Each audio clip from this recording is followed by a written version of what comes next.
శ్రీ గురుభ్యో నమ. బౌద్ధ బంధువులందరికీ కూడా ఓం నమ శివాయ.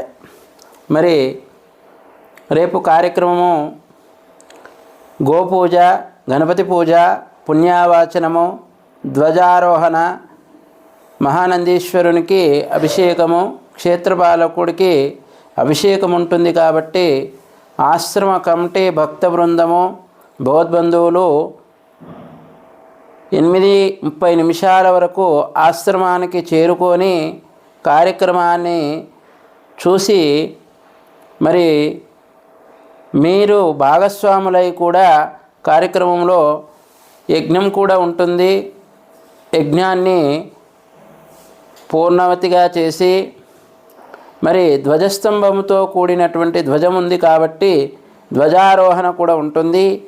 ఇది మన ఆశ్రమంలో జరుగుతున్నది.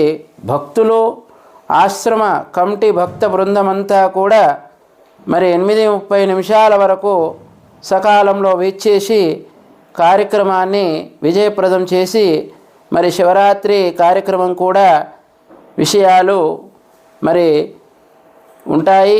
దాని యొక్క 15 నిమిషాలు మరి విశేషంగా మాట్లాడడానికి కూడా అవకాశము. అందరూ భాగస్వాములై అతి సమయకాలం